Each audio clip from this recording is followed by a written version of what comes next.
008, Kaila Kevanazara dengan NIM 021, Sherly Novita dengan NIM 034, Esa Dalfiani dengan NIM 040, Sri Wulandari dengan NIM 041, Fatika Fajria dengan NIM 042, Klienta Jen Karin NIM 045, dan Devi Fadila Maulina dengan NIM 046. Next.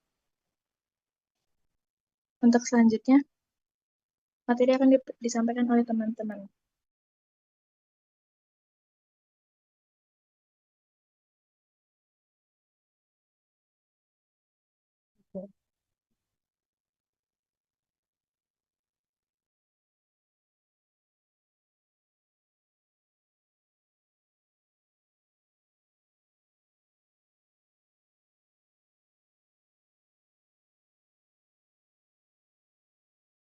Bisa di next.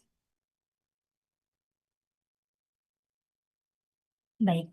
TB paru adalah penyakit infeksi menular yang menyerang paru dan mana disebabkan oleh Mycobacterium tuberculosis. Penularannya melalui percikan dahak yang ditularkan dari penderita TB paru BTA positif di saat batuk, bersin, ataupun berbicara. Nah, udara yang mengandung perciklanik atau droplet akan terhirup orang lain dan menginfeksi ke dalam paru-paru, kemudian dapat menyebar ke bagian tubuh melalui peredaran pembuluh darah limfa atau langsung ke organ terdekat. Bisa di next. Baik, kegiatan pencegahan dan pengawasan yang dilaksanakan secara terus-menerus agar tidak terjadi penyimpangan sehingga diperoleh hasil yang tepat. Komponen pemantapan mutu internal meliputi aktivitas tahap pra-analitik, analitik, dan pasca-analitik. Kegiatan PMI pada laboratorium mikroskopis TB terdiri dari tahap pra-analitik. Contohnya adalah persiapan pasien, cara pengumpulan dahak, persiapan alat dan bahan, uji kualitas dahak, bahkan uji kualitas reagen Jen Nelson. Lalu pada tahap analitik, contohnya adalah tahap dari penyusunan prosedur tetap atau SOP, penggunaan alat, pemeriksaan dan ketersediaan, dan lain sebagainya. Lalu pada tahap pasca analitik itu bisa meliputi pelaksanaan dekontaminasi alat dan bahan infeksius, lalu ada pengelolaan limbah infeksius dan non infeksius, pemilihan mikroskopis dan lain sebagainya. Bisa di next.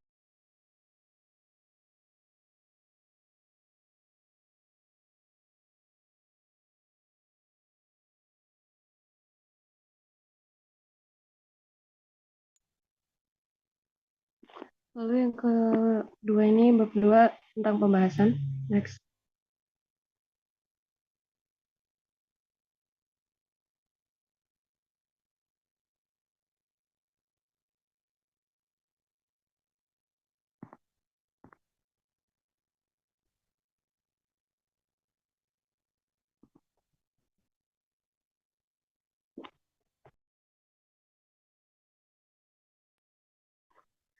Untuk pengertiannya, penyakit TB merupakan penyakit yang sangat berbahaya dan mematikan sehingga diperlukan pengendalian agar semakin berkurang angka penularan dan kematian akibat penyakit TB.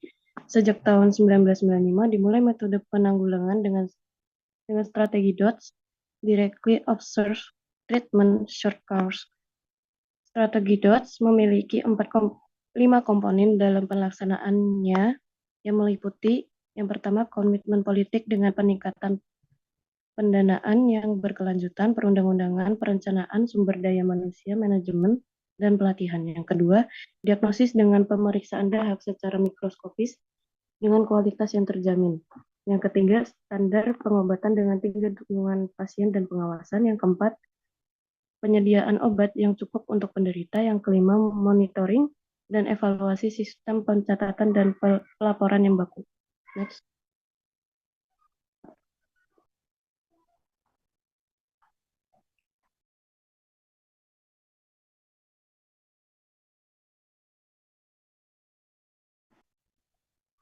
Untuk tujuannya, penerapan mutu internal dalam pemeriksaan mikroskopis TB adalah untuk menjamin hasil pemeriksaan yang akurat, andal, dan konsisten dari waktu ke waktu.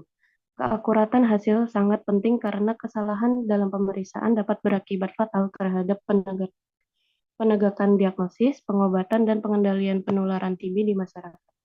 Dengan adanya sistem pengendalian mutu internal, laboratorium dapat secara rutin menilai kinerja petugas, memverifikasi ketepatan hasil pemeriksaan, dan memastikan bahwa semua prosedur dilakukan sesuai standar.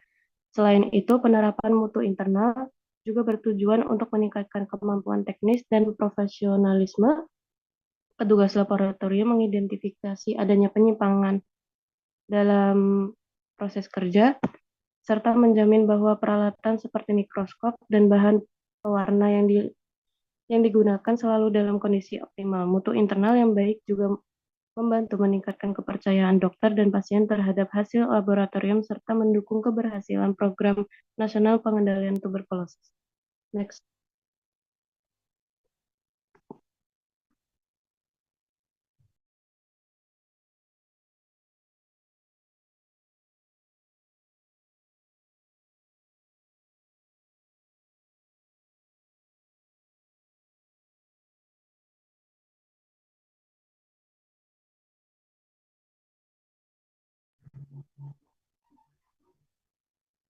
Untuk yang ketiga itu prinsip dasar penerapan mutu internal mikroskopis TB berfokus pada 3 aspek utama, yaitu keajangan atau reliabilitas, ketepatan atau akurasi, dan keterbandingan atau komparabilitas. Hasil pemeriksaan keajangan berarti hasil pemeriksaan yang dilakukan berulang kali oleh petugas yang sama maupun berbeda harus memberikan hasil yang serupa untuk spesimen yang sama. Hal ini menunjukkan bahwa metode dan teknik yang digunakan sudah konsisten. Yang kedua ada ketepatan, menunjukkan sejauh mana hasil pemeriksaan mendekati kondisi sebenarnya dari spesimen pasien yang berarti tidak ada kesalahan dalam proses pewarnaan, identifikasi, atau pembacaan mikroskop. Yang ketiga, keterbandingan, memastikan bahwa hasil pemeriksaan antar laboratorium tetap sebanding karena menggunakan metode, reagen, dan prosedur yang sama sesuai standar nasional. Next. Baik, berikutnya masuk ke teknik pemeriksaan mikroskopis. Teknik yang pertama itu ada Ziehl-Neelsen. Pewarnaan Ziehl-Neelsen merupakan pewarnaan diferensial, pewarnaan yang menggunakan lebih dari satu macam zat warna dan dapat membedakan bakteri tahan asam dengan bakteri yang bukan tahan asam. Alat dan bahannya itu ada mikroskopis, lidi, objek glass, api spiritus, penjepit kayu, rak pewarnaan, sampel sputum, karbonfusin 0,3%, asam alkohol 3%, dan metilen blue 0,3%. Next. Untuk metode pemeriksaannya itu seperti yang pernah kita lakukan ya teman-teman. Tahap analitik itu mulai dari pengumpulan sampel, pencatatan identitas pasien, pemberian kode, dan dilanjut dengan pewarnaan karbonfusin dan yang lainnya. Next saja. Lalu teknik yang kedua itu ada auramin rodamin atau metode chloroform. Yang pertama prosedurnya merendam sediaan dalam larutan auramin rodamin selama 15 menit. Sediaan dicuci dengan H2O destilata dan dikeringkan, kemudian direndam dalam asam alkohol selama 2 menit. Setelah itu dicuci dengan H2O destilata dan dikeringkan. Kemudian sediaan direndam lagi dalam potasium permanganat 0,5% selama 2 menit. Terakhir, sediaan dicuci dengan H2O destilata dan dikeringkan di udara. Next. Lalu ada faktor yang mempengaruhi kualitas preparat dan pembacaan hasil. Yang pertama itu teknik pembuatan preparat. Dahak harus berasal dari dahak dalam, bukan yang mengandung saliva dan dibuat abusan merata dengan ketebalan cukup. Kedua, kualitas pewarna. Warna yang rusak atau terlalu lama disimpan dapat menimbulkan endapan, warna tidak merata, dan hasil positif atau negatif palsu. Yang ketiga, konsentrasi dan waktu pewarnaan. Konsentrasi terlalu rendah dapat menyebabkan warna pucat, sedangkan konsentrasi terlalu tinggi dapat menyulitkan proses identifikasi. Yang keempat, waktu penyimpanan larutan pewarna. Warna sebaiknya digunakan dalam jangka waktu yang singkat setelah proses pengenceran. Lalu yang kelima, teknik pencucian dan pengeringan. Jika tidak bersih, sisa cat pewarna akan menempel pada permukaan preparat dan mengganggu visualisasi dari BTA. Lalu yang terakhir, keterampilan pemeriksa. Pemeriksa harus mampu membedakan BTA dengan artefak atau sisa pewarna. Ketelitian sangat berpengaruh terhadap keakuratan hasil pembacaan. Next. Selanjutnya, penerapan kendali mutu internal pada pemeriksaan mikroskopis TB. Kendali mutu internal atau KMI pada pemeriksaan mikroskopis TB memastikan setiap tahap mulai dari pengambilan sputum, pembuatan apus, pewarnaan Gill-Nielsen, hingga pembacaan hasil berjalan konsisten agar hasil akurat dan dapat dipercaya. Laboratorium harus memiliki SOP dan checklist harian, serta menggunakan slide kontrol positif dan negatif yang dibaca berkala untuk menilai kestabilan proses. Apabila menurun, pemeriksaan dihentikan dan dilakukan investigasi. Selain itu, dilakukan recheck acak atau blind rereading untuk menilai konsistensi antar analis disertai pemantauan indikator mutu seperti error rate, discordant, dan TAT. Bila ditemukan peningkatan kesalahan, dilakukan pelatihan ulang dan tindakan korektif. Intinya, kendali mutu internal atau KMI adalah sistem perbaikan berkelanjutan yang menggabungkan kontrol teknis, evaluasi hasil, dan tindak lanjut korektif secara teratur. Next. Kemudian untuk pemantauan kinerja analis dan kalibrasi alat mikroskop, pemantauan kerja analis dan perawatan mikroskop adalah dua pilar utama dalam menjaga mutu pemeriksaan mikroskopis TB. Kinerja analis dinilai lewat uji kompetensi, recheck acak, dan pemantapan mutu internal eksternal atau PME. Untuk memperoleh umpan balik objektif, hasilnya digunakan untuk menentukan pelatihan atau coaching bila ditemukan ketidaksesuaian. Mikroskop harus dirawat sesuai SOP, mencakup pemeriksaan harian, yaitu meliputi lampu, lensa, immersion oil, kemudian pembersihan rutin, serta pencatatan log. Kalibrasi dengan stage micrometer dilakukan saat instalasi setelah servis besar, dan minimal setahun sekali. Pemeliharaan seperti alignment kondensor dan centering lamp mencegah artefak pembacaan. Catatan PME, recheck, dan perawatan alat membantu mengidentifikasi sumber masalah, apakah dari faktor manusia atau teknis, sehingga koreksi dapat dilakukan secara tepat. Next.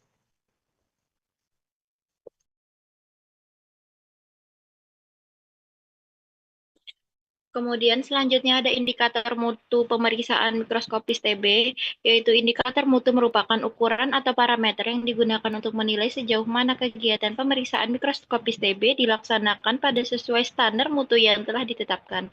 Menurut Kementerian Kesehatan RI 2021, dalam Pedoman Nasional Pengendalian Tuberkulosis, indikator mutu berfungsi untuk mengukur kinerja laboratorium dalam melaksanakan pemeriksaan TB, menilai konsistensi dan mengandalkan hasil antar petugas dan antar waktu, mengidentifikasi area yang memerlukan perbaikan mutu dalam proses pemeriksaan mikroskopis. Next.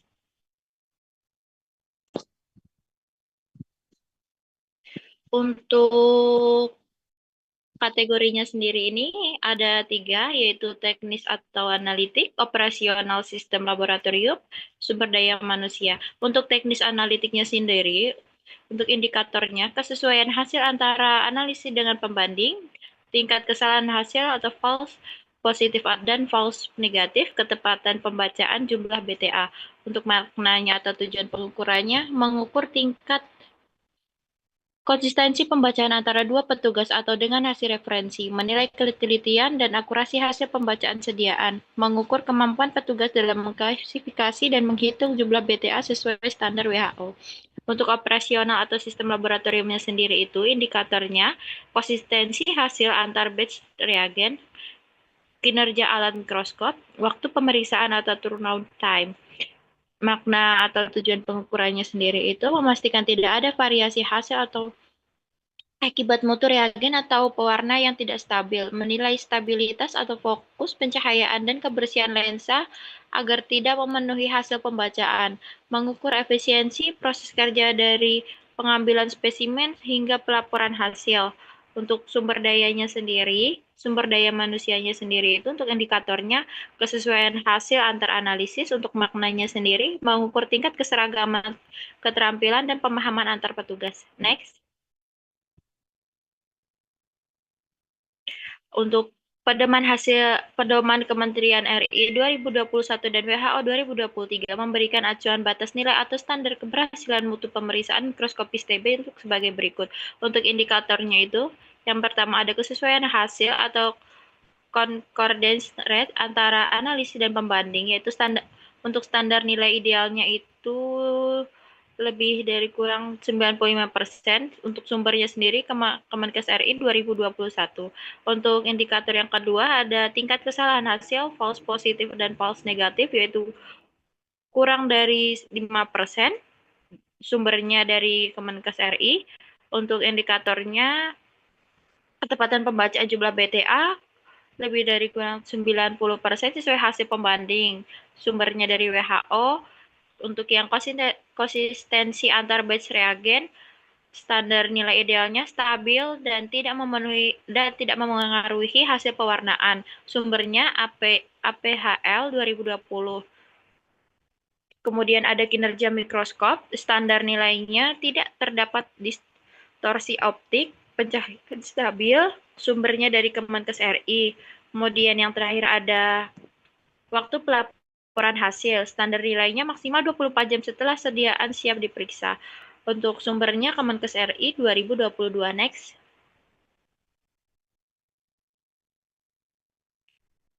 Untuk faktor yang mempengaruhi indikator mutu itu ada 5, yaitu yang pertama kualitas spesimen, dahak encer atau bercampur air liur, sensitivitasnya itu bisa turun. Yang kedua kualitas pewarnaan tidak stabil, yaitu hasil false negatif.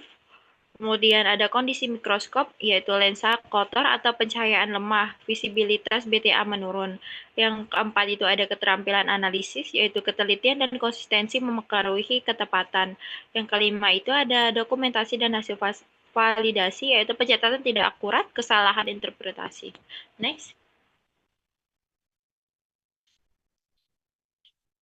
Kemudian untuk ada faktor penunjang penerapan mutu internal mikroskopis TB, yaitu faktor penunjang penerapan mutu internal merupakan seluruh unsur pendukung yang berperan dalam menjamin bahwa setiap proses pemeriksaan mikroskopis tuberkulosis atau TB di laboratorium berjalan sesuai standar mutu yang telah ditetapkan, mulai dari tahap penerimaan spesimen hingga pelaporan hasil akhir. Penerapan mutu internal bukan hanya berkaitan dengan prosedur teknis pemeriksaan, tetapi juga melibatkan aspek manajerial, sumber daya manusia, serta kondisi lingkungan yang mendukung terciptanya hasil pemeriksaan yang akurat, presisi, dan dapat dipertanggungjawabkan. Next. Untuk prinsip dasarnya faktor penunjang penerapan mutu itu ada 3 ya, yaitu yang pertama mutu internal menjamin pemeriksaan dilakukan konsisten, terdokumentasi, dan sesuai SOP. Yang kedua bagian dari sistem quality assurance atau QA, yaitu IQC pengawasan internal, AQA penilaian eksternal. Yaitu yang ketiga ada fokus tidak hanya deteksi kesalahan, tapi juga pencegahan dan budaya mutu, yaitu disiplin kerja, komunikasi dan keterbukaan, perbaikan berkelanjutan. Next.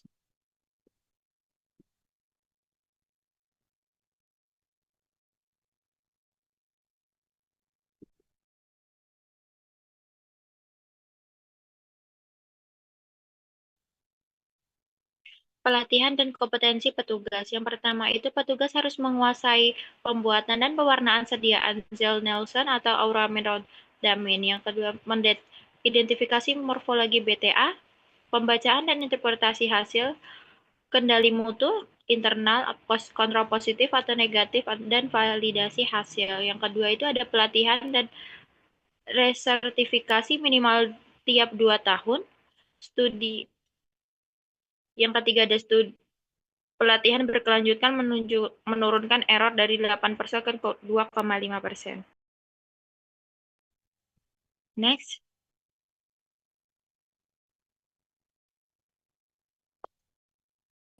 Selanjutnya ada upaya perbaikan mutu berdasarkan hasil evaluasi internal. Upaya perbaikan dilakukan melalui pelatihan berkala untuk meningkatkan kompetensi petugas, pelaksanaan audit internal secara rutin sebagai bagian dari internal quality control, serta pengawasan terhadap kualitas reagen dan kalibrasi mikroskop. Tindakan korektif meliputi penggantian reagen yang menurun kualitasnya, penyesuaian metode pewarnaan, dan peningkatan pengawasan proses analitik. Hasil evaluasi digunakan sebagai dasar penyusunan action plan berupa pemantauan indikator mutu seperti presentasi sediaan baik, error rate, dan kesesuaian hasil antar petugas. Langkah-langkah tersebut diharapkan meningkatkan konsistensi, ketepatan, dan keandalan hasil pemeriksaan serta memperkuat sistem penjaminan mutu laboratorium secara berkelanjutan.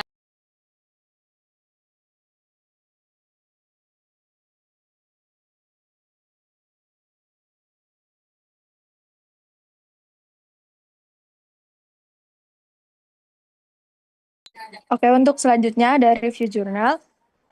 Untuk jurnal yang pertama,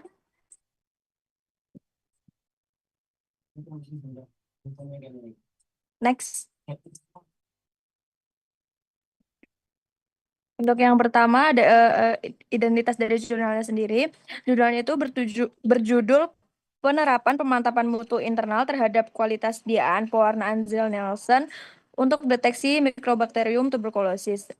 Penulisnya sendiri itu ada Ahmadi, Mayama Haini Mardia, dan Syafrima Wahyu 3. Untuk identitas lainnya bisa dibaca sendiri. Next.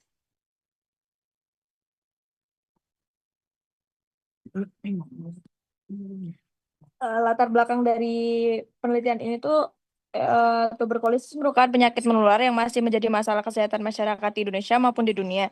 Dengan Indonesia menempati urutan ketiga beban tuberkulosis tertinggi setelah India dan Tiongkok. Diagnosis dini melalui pemeriksaan laboratorium yang akurat menjadi kunci dalam pengendalian tuberkulosis.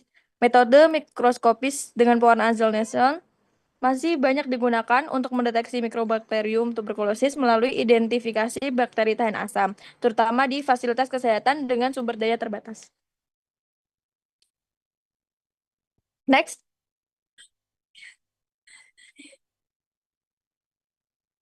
Jadi penelitian ini menggunakan metode kuantitatif dengan pendekatan cross-sectional. Pendekatan ini digunakan untuk melihat hubungan antara penerapan pemantapan mutu internal dengan kualitas sediaan dan kualitas reagen pada satu waktu pengamatan yang sama.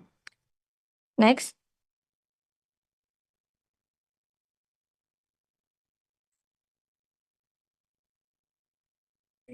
Untuk hasilnya sendiri, yang pertama ada hasil uji validasi. Dari tabel 1 ini, sediaan berkualitas baik, memiliki permukaan rata, pewarnaan merata, bebas gelembung dan endapan, serta tampak jernih di bawah mikroskop. Dana cukup atau buruk biasanya disebabkan oleh ketebalan tidak merata, pewarnaan kurang tepat, atau adanya kotoran pada kaca objek. Hal ini menunjukkan bahwa penerapan PMI telah berjalan baik dalam menjaga konsistensi hasil pemeriksaan mikroskopis BTA. Meskipun pengawasan dan evaluasi rutin tetap diperlukan untuk memastikan mutu sediaan tetap optimal. Next.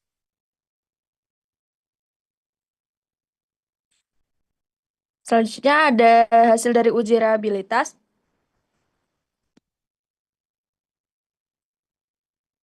Untuk berdasarkan tabel 2 ini, nilai alfa pada variabel pemantapan mutu internal menunjukkan nilai sebesar 0,647.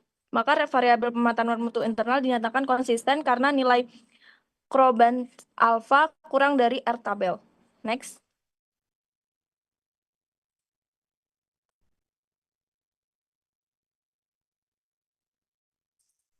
Selanjutnya ada hasil dari uji pemantapan mutu internal. Berdasarkan tabel 3 dan 4, distribusi frekuensi hasil observasi PMI didapatkan dari 45 sampel penelitian, didapatkan penerapan PMI terhadap 41 sediaan mikroskopis bakteri tahan asam dengan kriteria baik, dan penerapan pemantapan mutu internal terhadap 4 sediaan mikroskop bakteri tahan asam dengan kategori cukup. Next.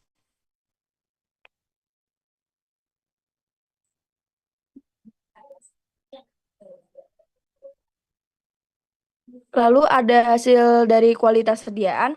Berdasarkan tabel 5 ini menunjukkan bahwa dari 45 sampel sediaan pemeriksaan mikroskopik bakteri tahan asam, bahwa hasil kualitas sediaan baik berjumlah 44 sediaan mikroskopis bakteri tahan asam atau sekitar 97,8%, dan hasil kualitas sediaan jelek berjumlah 1 sediaan mikroskopis bakteri tahan asam atau 2,2%. Next.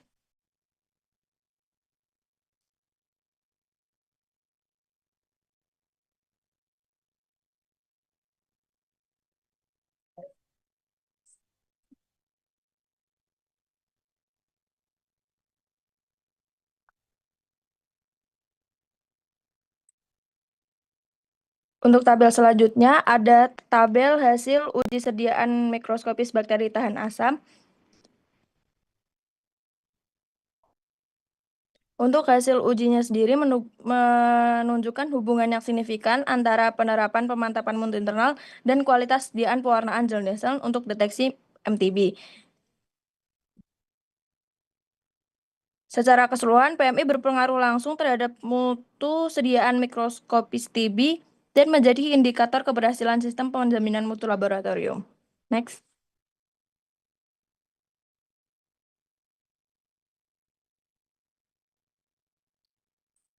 Jadi kesimpulannya, penelitian ini menyimpulkan bahwa penerapan pemantapan mutu internal berpengaruh signifikan terhadap kualitas sediaan pewarnaan gel Nielsen pada pemeriksaan mikroskopis MTB. Laboratorium yang menerapkan PMI dengan baik mampu menghasilkan sediaan berkualitas tinggi sebesar 93,3%, sementara yang kurang konsisten cenderung menghasilkan sediaan cukup atau kurang. Pemantapan mutu PMI terbukti meminimalkan kesalahan teknis, menjaga kestabilan reagen, meningkatkan ketelitian analis, dan memastikan hasil pemeriksaan lebih akurat. Dengan demikian, PMI merupakan komponen penting dalam sistem penjaminan mutu laboratorium dan perlu diterapkan secara berkesinambungan melalui pelatihan, evaluasi, dan monitoring untuk menjaga mutu pemeriksaan TB sesuai standar nasional dan WHO.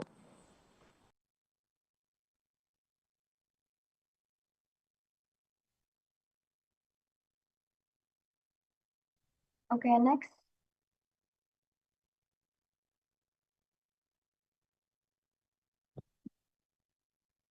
Kemudian untuk jurnal yang kedua,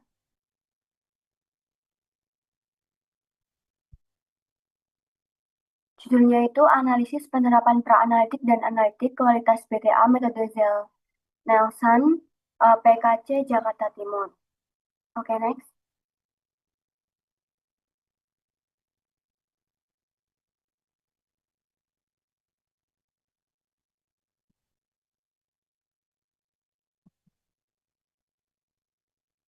Untuk latar belakangnya, tuberkulosis merupakan penyakit menular penyebab kematian utama di dunia yang disebabkan oleh Mycobacterium tuberculosis.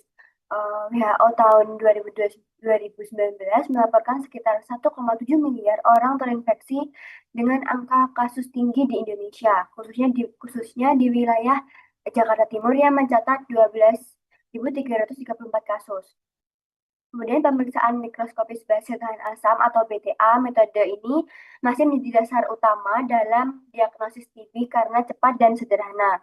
Namun, akurasi hasil sangat bergantung pada kualitas sediaan yang dipengaruhi oleh tahapan pra-analitik dan analitik seperti pengambilan, pembuatan, serta pewarnaan apsanda. Next.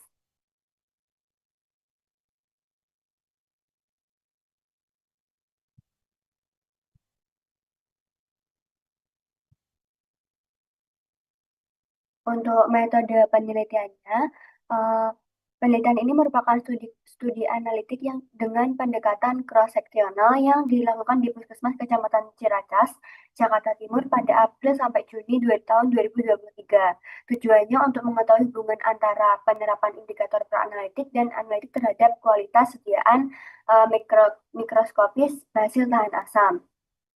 Data primer ini diperoleh melalui observasi terstruktur menggunakan kuesioner berskala Goodman dan lembar penilaian sediaan yang menilai kualitas hasil pemeriksaan BTA secara mikroskopis. Next.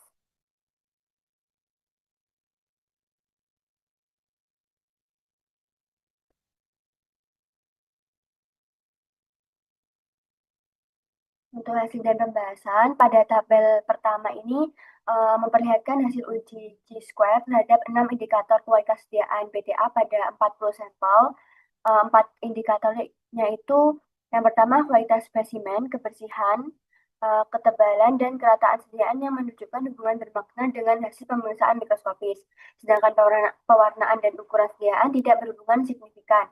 Hal ini menegaskan bahwa penerapan prosedur pra-analitik dan analitik yang baik, terutama pada aspek spesimen, kebersihan, ketebalan, dan kerataan sangat berpengaruh terhadap akurasi hasil pemeriksaan BTA metode ini. Next.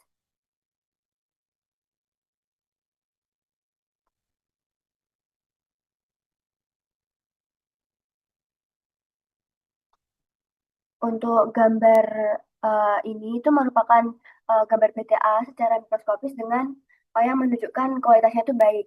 Kemudian untuk tabel yang kedua ini menunjukkan hasil penilaian kualitas sediaan mikroskopis BTA berdasarkan 6 indikator.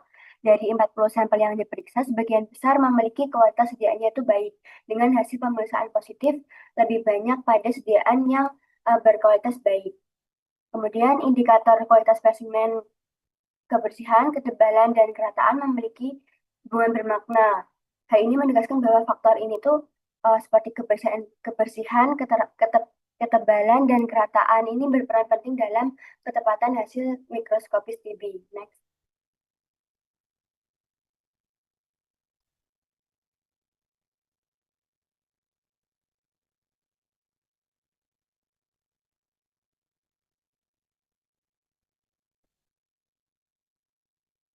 Untuk kesimpulannya, berdasarkan hasil penelitian mengenai penerapan pra-analitik dan analitik terhadap kualitas sediaan mikroskopis BTA di Puskesmas, Kecamatan Ciracas, Jakarta Timur, diperoleh bahwa secara keseluruhan kualitas sediaan sudah memenuhi standar pemeriksaan yang baik. Analisisnya itu menunjukkan adanya hubungan yang bermakna antara kualitas spesimen, kebersihan, ketebalan, dan kerataan sediaan dengan hasil pemeriksaan mikroskopis BTA. Sementara itu, untuk pewarnaan dan ukuran sediaan tidak memiliki hubungan yang signifikan. Temuan ini menegaskan bahwa penerapan prosedur yang benar sangat berperan penting dalam memastikan sediaan yang berkualitas baik, sehingga dapat meningkatkan ketepatan diagnosis tuberkulosis secara mikroskopis. Oke, next.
Selanjutnya yaitu bab 4 penutup.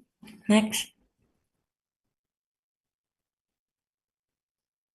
Untuk kesimpulan, tuberkulosis adalah penyakit serius dan penyebab utama kematian, terutama di kalangan pria. Pada tahun 2019, sekitar 90% kasus terjadi pada laki-laki, dengan sekitar 1,7 miliar orang terinfeksi di dunia. Pemeriksaan mikroskopis BTA dengan sampel sputum sangat penting untuk mendeteksi dan memantau pengobatan. 3 spesimen sputum harus diambil dalam 2 hari berturut-turut dengan cara yang benar. Penerapan mutu internal pada pemeriksaan ini penting untuk akurasi hasil mikroskop dan metode pewarnaan seperti Ziehl-Neelsen dibutuhkan untuk diagnosis. Pengambilan sampel harus dilakukan dengan higienis sesuai prosedur.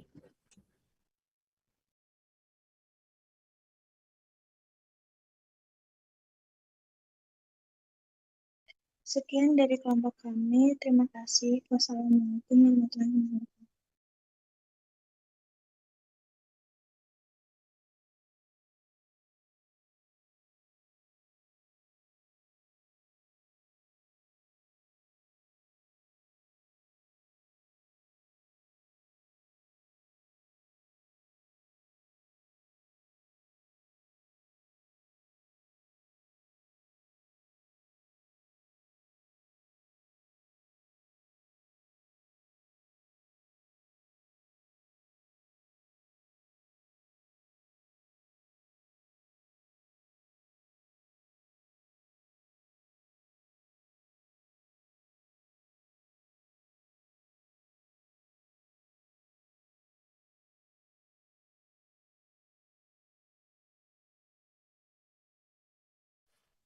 Baik, untuk selanjutnya kuis ya teman-teman. Nanti dari Rek B atau Rek A bisa jawab kuisnya, tinggal resen aja ya.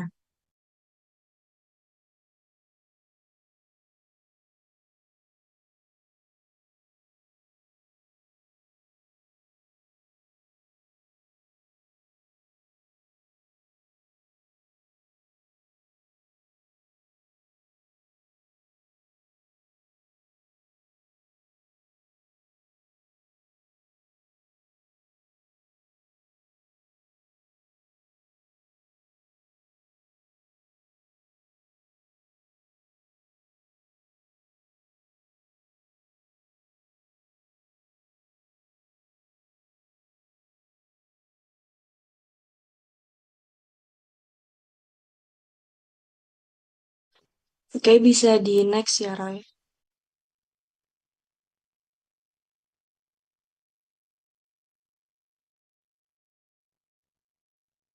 Next. Untuk pertanyaan yang pertama, tujuan utama pemantapan mutu internal di laboratorium adalah yang A itu menambah jumlah pemeriksaan pasien, yang B meningkatkan efisiensi biaya pemeriksaan, yang C menjamin ketelitian dan ketepatan hasil pemeriksaan, D menjamin ketelitian dan ketepatan pemeriksaan.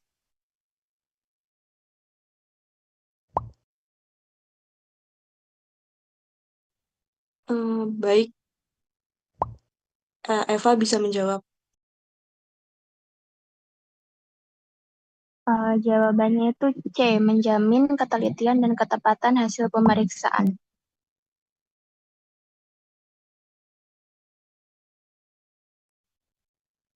Bisa di next lagi jawabannya. Ya, benar jawabannya C. Ya, untuk pembicaraan residen dulu ya, ini soalnya aku bacain dulu. Next.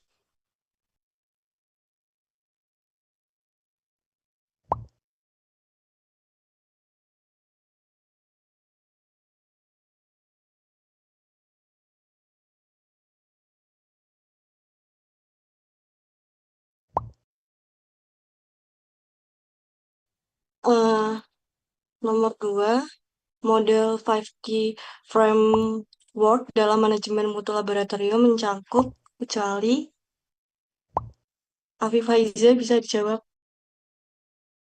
Jawabannya itu C, quality assessment. Oke, bisa di next, Ray. Oke, bener ya.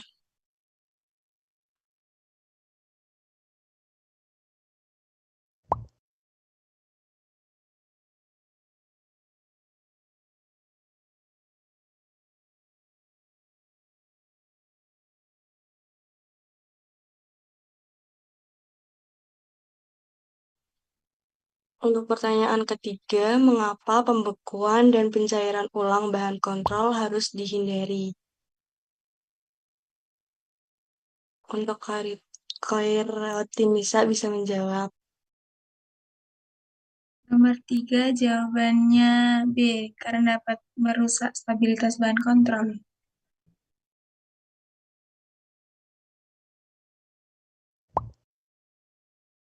Oke, bisa di next.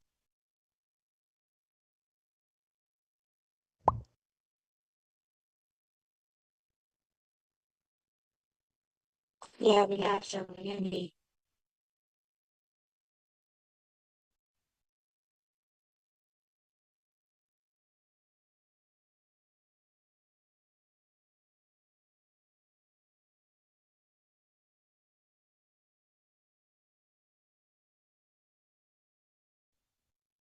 Guys, jangan langsung raise hand dulu ya, ini aku bacain soalnya dulu. Nomor 4, ketika petugas menemukan hasil kontrol positif yang gagal dalam pemeriksaan imunoserologi, apa langkah prosedural yang harus diambil menurut SOP dan mengapa tindakan ini penting bagi mutu pemeriksaan? Uh, Devi bisa dijawab. Jawabannya A, ulangi pemeriksaan dan evaluasi kondisi reagen dan alat untuk menghindari kesalahan. Bisa di next, Ray.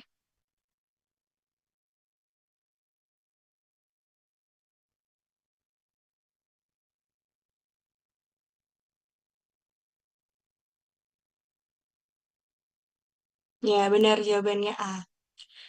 Lanjut soal nomor 5.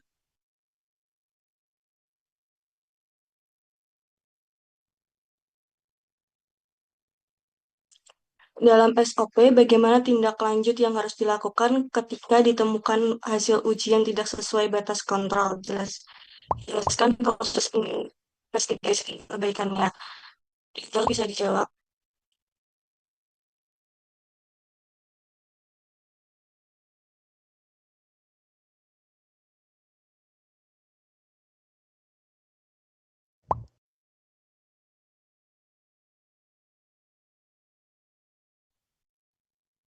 Angel, jadi mau jawab?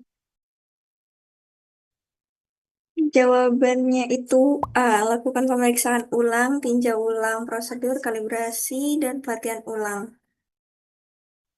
Ya, bisa di next, Ray.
Jawabannya B, kurang dari 5%.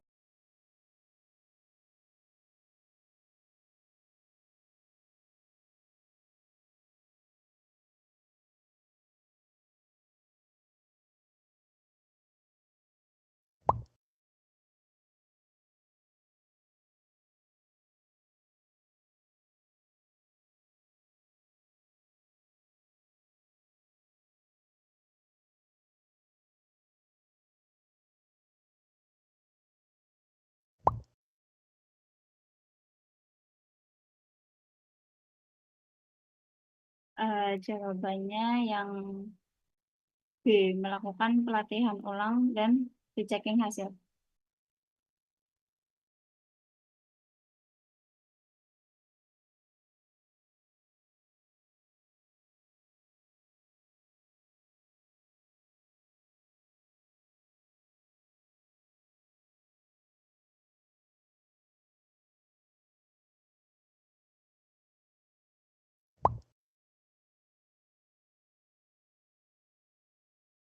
Izin menjawab, jawabannya adalah A. Menguji kestabilan hasil pewarnaan dan proses pembacaan.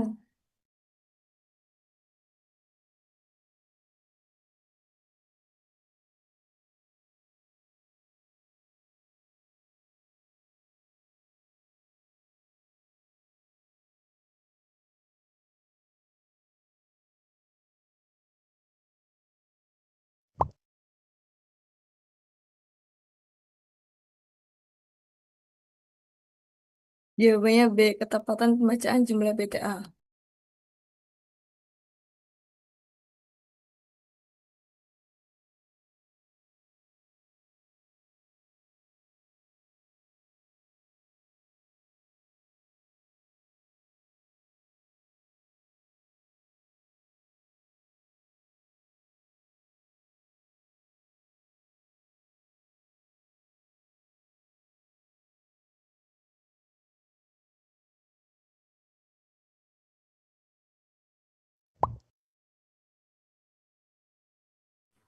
Jawabannya A. Menilai kualitas reagen pewarna yang digunakan.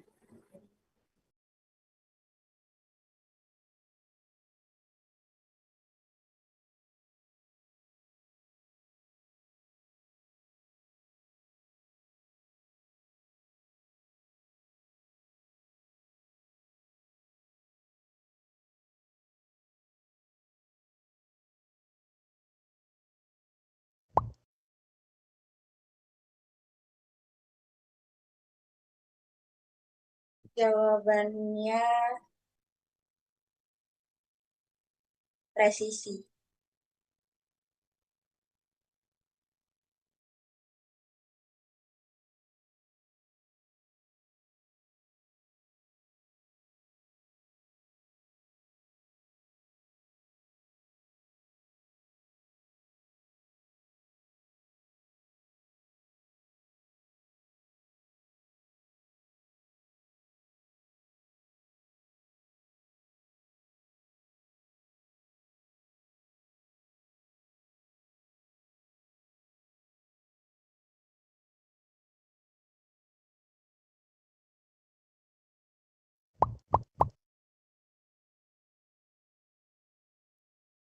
Izin menjawab, jawabannya itu yang B, pra-analitik, analitik, dan pasca analitik.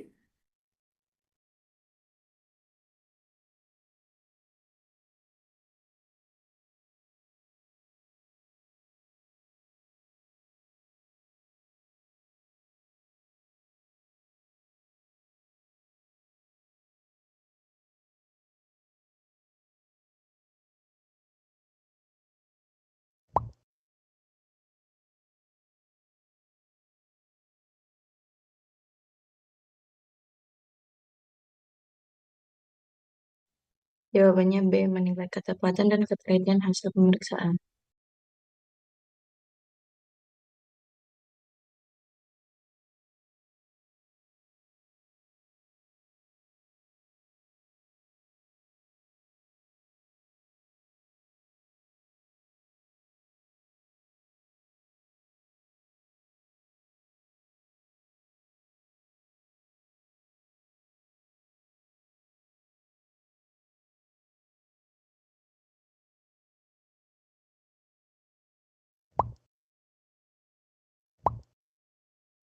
Jawabannya B.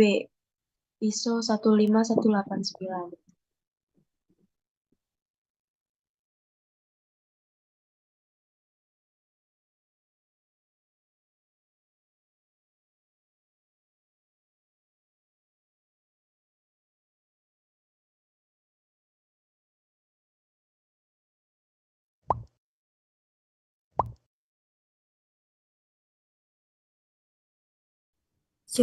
Jawabannya B. Komprehensif dan berkelanjutan.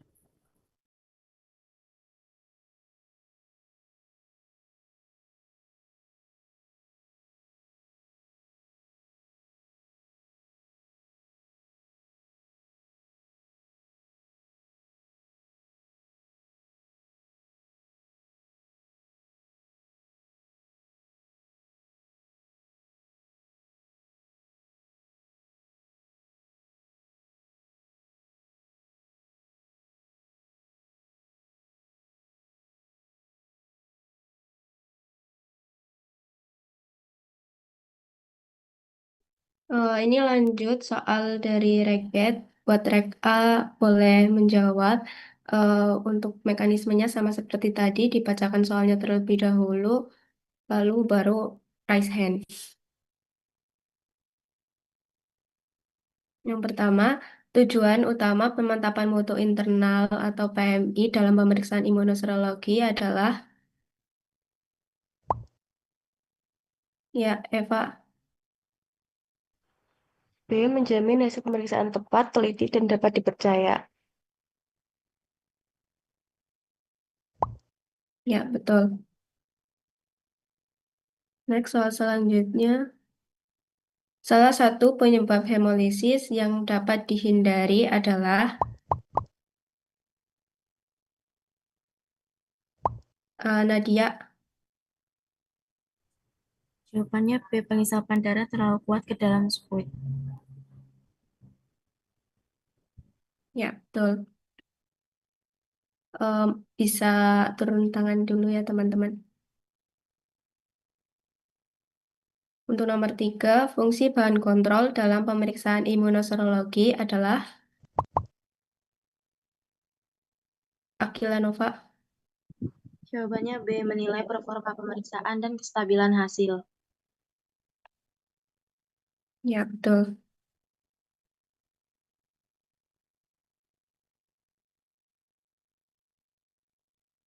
Nomor 4, serum kontrol yang berfungsi sebagai kontrol spesifisitas adalah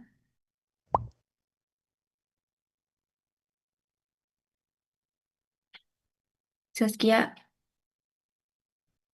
Jawabannya C. Serum kontrol negatif. Ya, betul. Nomor 5, dalam metode aglutinasi, reaksi positif ditunjukkan oleh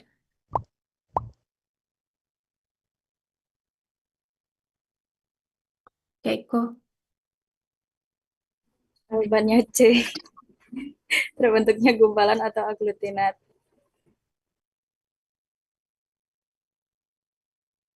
Ya, betul.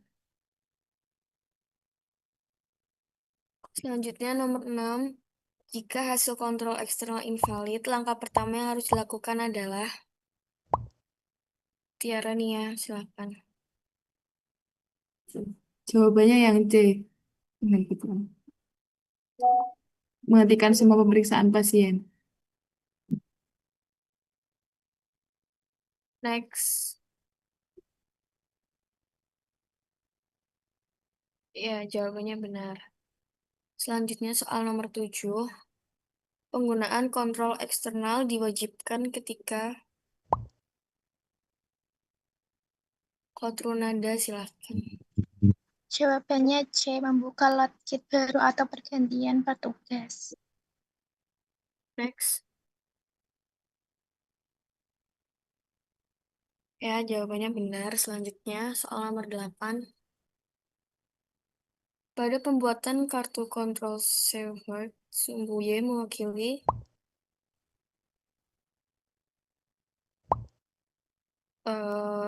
silakan Ella. Jawabannya B. Nilai OD, cut off, atau titer antibody. Next. Ya, jawabannya benar. Selanjutnya soal nomor 9.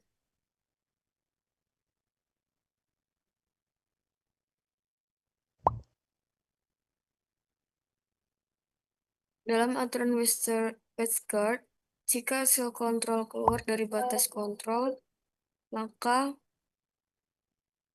Naila, silakan. Jawabannya C. Pemeriksaan dihentikan dan dilakukan koreksi. Next. Ya, jawabannya benar. Selanjutnya soal nomor 10.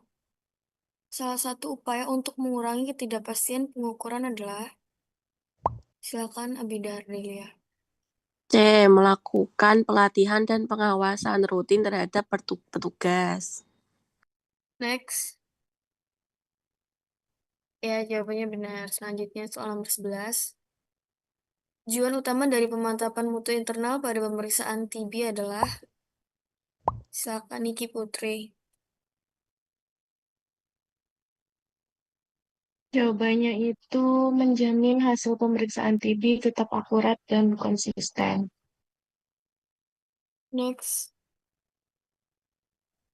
Ya, jawabannya benar. Selanjutnya soal nomor 12. Dalam pemeriksaan mikroskopis TB, pemantapan mutu internal dilakukan untuk memantau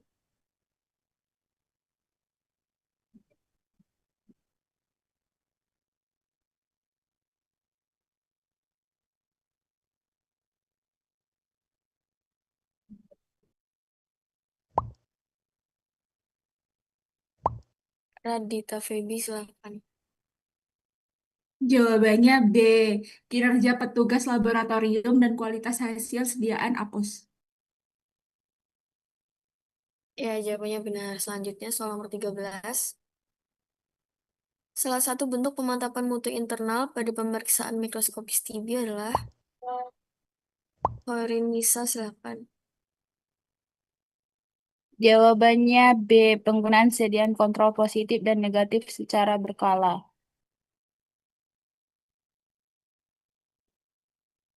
Next, jawabannya benar. Selanjutnya soal nomor 14. Sediaan kontrol positif TB biasanya mengandung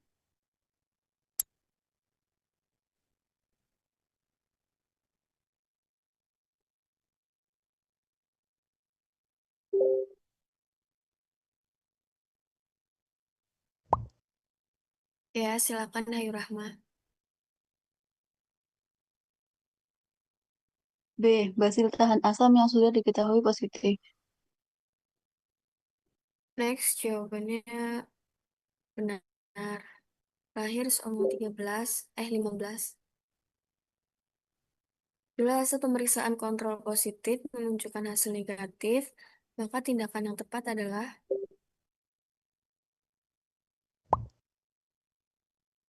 silakan Aulia. Jawabannya C. Menghentikan pemeriksaan dan mencari penyebab kesalahan.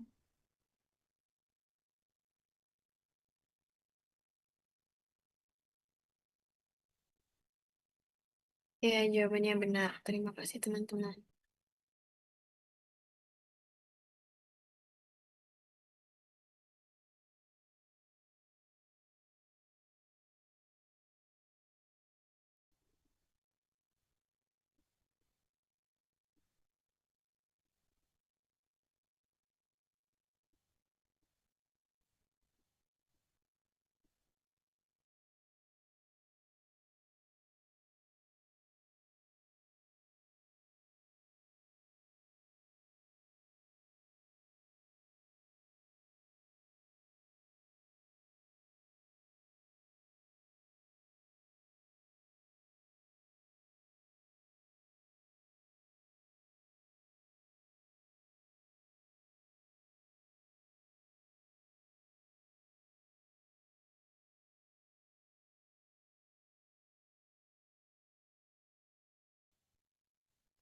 Baik, ini udah selesai ya. Saya mau membahas sedikit ya terkait ini ya apa TMI mikroskopik TB ya. Kalau yang imunologi nanti saya presentasikan ya. Pulang-pulang bacaran, ayo.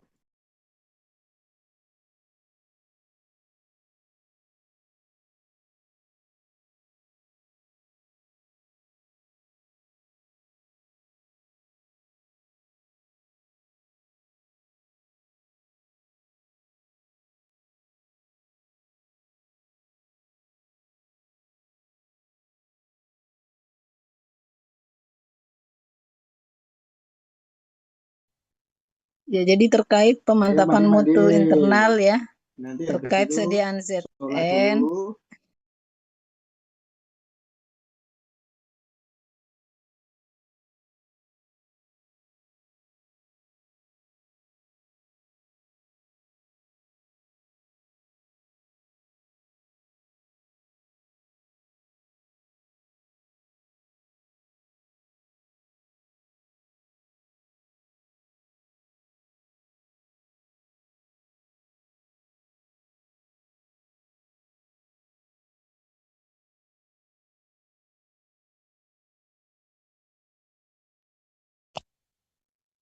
Ya, jadi terkait PMI ya, metode ZN ya dalam deteksi Mycobacterium tuberculosis ya. Jadi sebenarnya untuk kegiatan PMI ini sangat Sore mandi, baik sholat, ya. pacaran, ayo.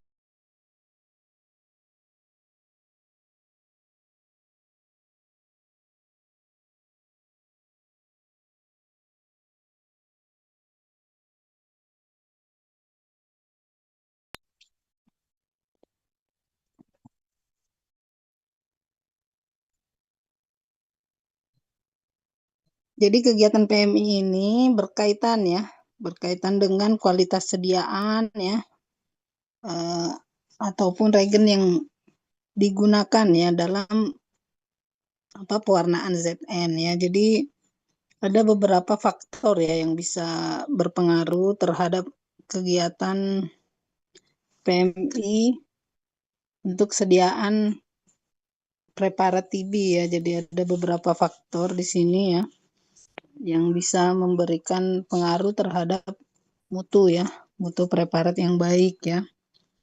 Seperti pemeriksaan spesimen ya, pewarnaan dengan konsentrasi regen standar ya, ada kebersihan sediaan ya, terus ketebalan, kerataan preparat ya. Jadi ini ada beberapa faktor yang bisa mempengaruhi terhadap kualitas preparat TB ini ya.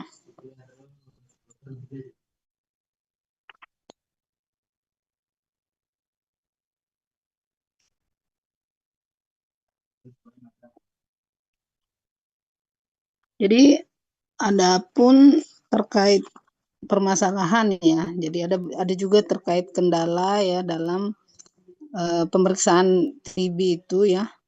Jadi perlunya dilakukan penguatan sistem PMI ya secara berkelanjutan ya. Jadi terkait dengan pembuatan preparat yang baik ya, jadi bukan hanya regen aja yang dibutuhkan atau metode aja, tapi SDM ya ataupun petugas yang melakukan pembuatan preparat itu harus rutin melakukan pelatihan ya. Jadi bisa menguasai ya terkait teknik pembuatan sediaan ya dan pewarnaan ZN sesuai dengan SOP-nya ya.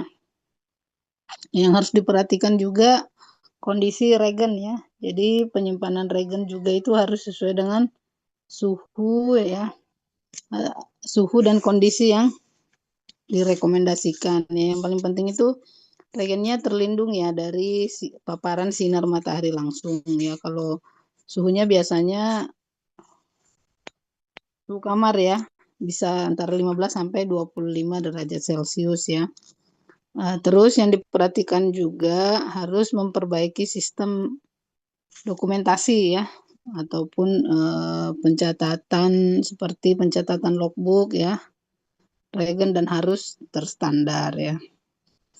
Evaluasi apa yang bisa dilakukan ya? Jadi evaluasi yang bisa dilakukan itu ya dengan adanya ini ya audit internal ya, ada audit internal ya, ataupun adanya uji silang atau cross check ya antar lab untuk memastikan konsistensi hasil ya. Jadi tingkatannya itu setelah dilakukan QC ya, pemantapan mutu internal, lalu dilakukan pemantapan mutu eksternal ya. Jadi pemantapan mutu eksternal itu evaluasi yang dilakukan jadi dibandingkan ya antara beberapa lab ya. Jadi yang penyelenggaranya itu adalah pihak dari luar ya.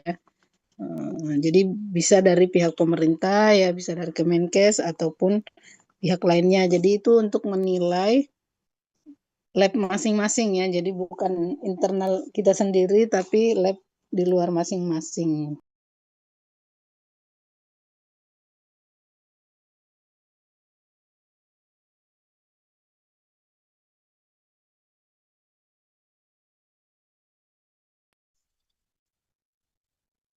Jadi untuk kegiatan QIC ya, PMI itu sangat penting ya untuk menjamin kehandalan hasil pemeriksaan dari mikroskopik TB ya.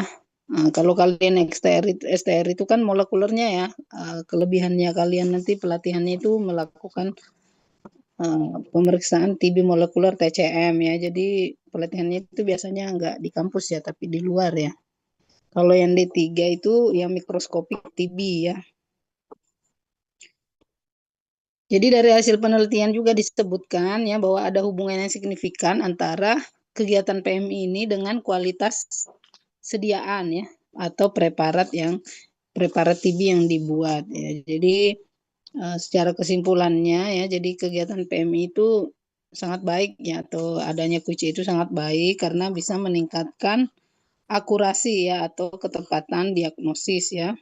Bisa menurunkan angka kesalahan pembacaan mikroskopik ya, jadi bisa menurunkan hasil yang negatif false atau positif false. Jadi kesalahan pembacaan negatif maupun negatif palsu atau positif palsu ya.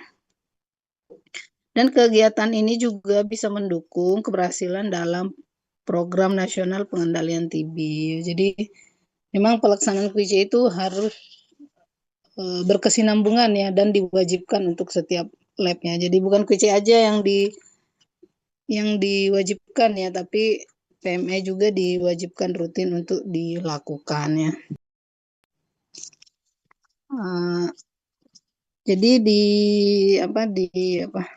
contoh makalahnya juga saya melihat ini ya yang spider chart penilaian preparat TB ya. Harapan saya itu masing-masing mungkin bisa mengisi ya kalau sudah ada template-nya ya.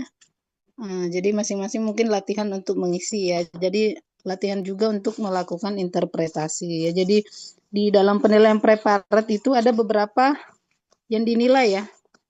Aspek yang dinilai, jadi ada kualitas spesimennya, pewarnaan, kebersihan, ketebalan, ukuran, dan kerataan. Jadi sebenarnya masing-masing ada skala penilaiannya ya, hanya coba diinputkan saja ya. Saya mungkin diinputkan aja, dibuat yang kategori baik ya, cukup baik, baik, sangat baik, ataupun cukup ya, ataupun kurang ya. Jadi mungkin bisa latihan nginput-nginput aja ya, jadi di dalam spider chart itu. Jadi nanti bisa ada interpretasi ya dari mutu preparat TB yang dibuat. Itu kan ada Excelnya ya. Itu mungkin bisa latihan ya. Terus yang saya nilai ini yang untuk soal-soal yang dibuat itu yang kelompok 1 ya. Saya ya kelompoknya Khairinisa ya. Jadi saya lihat itu latihan soalnya, model soalnya, studi kasusnya bagus ya untuk soal-soalnya ya. Jadi kalau bisa membuat soal itu, soal-soalnya studi kasus ya. Jadi jangan yang terlalu mudah ditebak ya jawabannya ya. Karena biasanya kalau soal-soal dari IA itu ya emang terlalu mudah ya. Jadi jawabannya itu nggak perlu belajar, biasanya sudah bisa memilih untuk jawabannya ya. Jadi ini saya lihat yang kelompok 1 ini soalnya ini ya bagus ya untuk soal-soal yang disajikan di dalam makalahnya ya. Mungkin itu aja kesimpulan saya dari topik ini ya. Untuk materi imunologi nanti nyusul ya untuk materi saya. Iya, Bu. Jadi saya pikir cukup ya. Terima kasih untuk partisipasinya hari ini. Masih ada kuliah enggak? Tidak, Ibu. Ya.